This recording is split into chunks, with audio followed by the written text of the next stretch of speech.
Greetings everyone, my name is Red on VFR, welcome back to the channel. Today I decided to do something special. Well, for me at least. Hopefully for you if you enjoy motorcycles and if you know a thing or two about them, you will like that too. But in any case, meet my hero. And what do you think my hero is? Well, let me tell you.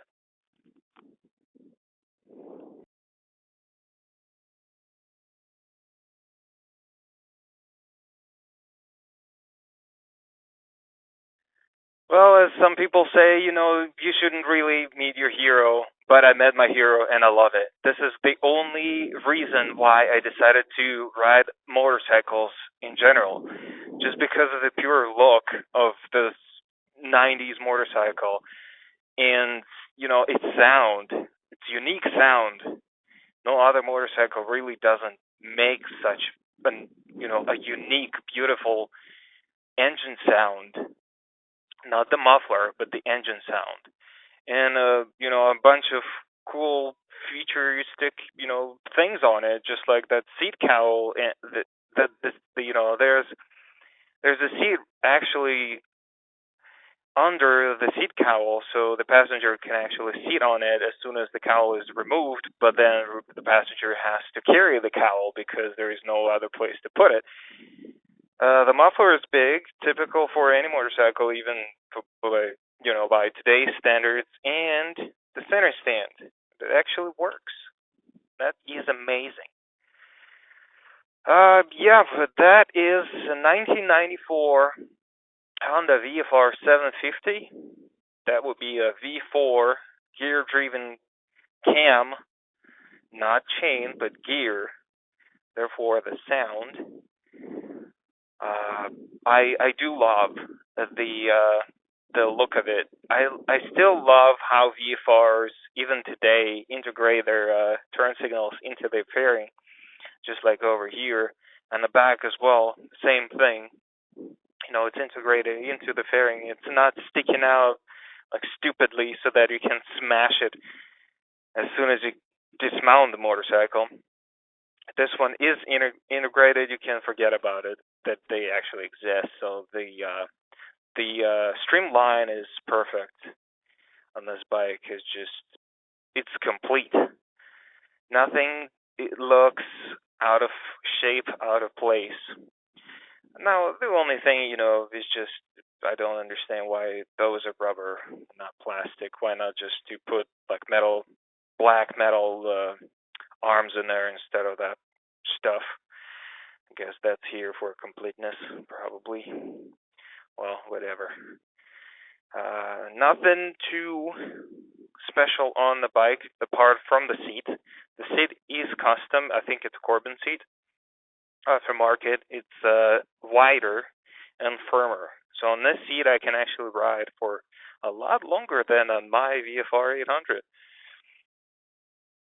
As far as the weight, it is the same weight as my 2014 800, about 520, 530 pounds. So if you're concerned about the weight, this might not be the bike for you. It's quite heavy. Well, heavy as all the crutch lock rockets go and whatever. Now, if you sit on it, I am 5'11" to 6 feet, depending on the day. But this is me on it, how I would ride it. Not quite, well, almost. My back is almost straight. Not quite, but yeah, whatever. It's fairly comfortable. So my arms are, they're relaxed. So nothing too crazy. I mean, this is not a crazy fast motorcycle in any case. This is a sport touring motorcycle from 1994, and it has only 13,000 miles or something like that. Nothing too crazy going on as far as tires. Well, the tire in the back is Pirelli, and I know in the front it's kind of Shinko, some kind of Chinese stuff. I have no idea how good it is. Gonna shink it. gonna shink you. I mean, it looks alright, I guess. But the tie, I have no idea. Holy crap, made in Korea. Okay, I take my words back. It must be then decent.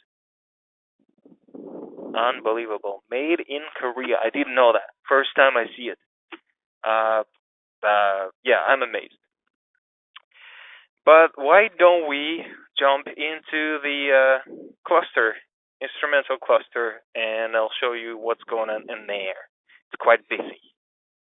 But we'll see how far my oh my god, my contraption is going to work. But I don't want to really lose track of my tripod right here. It's very windy. I don't want it to fall and damage or destroy potentially my DSLR. That would be not pretty. All right, on the left, you will see the speedometer, and oddly enough, at least for me, they are subdivided into what is it, 5 markings, meaning whatever the number is on the speedometer, it ends with a 5, not a 0, so it doesn't go to like 5 and then 10, 20, 30, 40, whatever. It starts with a 5 and then goes 15, 25, 35, and what have you. It also has the speedometer markings in the inside in gray. I actually didn't see that. Now I do. So the top speed over here is 175, yet it's too promising. It's not going to go that fast, which would be in kilometers 180 or close to it.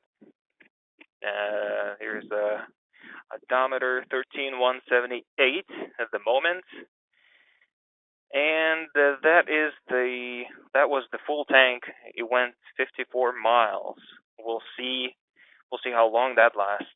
That will be the next challenge of mine, to test this bike. In the center, you have very sporty white tachometer. I remember I think it was a Nissan Altima GLE or GXE, whatever the trim model was. It had all white clusters, I guess. Kind of racy. I kind of liked that. But over here, it's not a really racing motorcycle, but it comes, the chassis itself, R36, well, R30 at that time, I think that was, it comes from the racing, I don't know, heritage or whatever, department, I guess.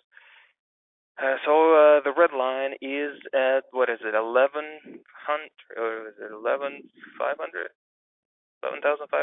RPM or something like that. It does scream when you smash the throttle.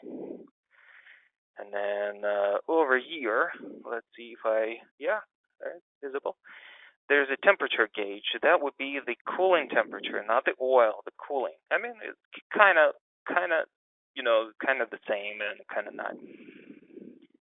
But the gauge does work, and it does tell you. And a hot day goes quite high, but then when the vent or the fan kicks in, it works just like a treat. The temperature goes to the middle or even below, especially when you ride it too.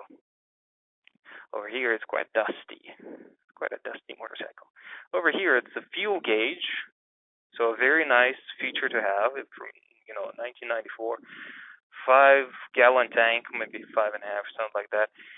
It's always nice to know what's going on in terms of your fuel consumption, so that you know how long you can ride, how far you can go.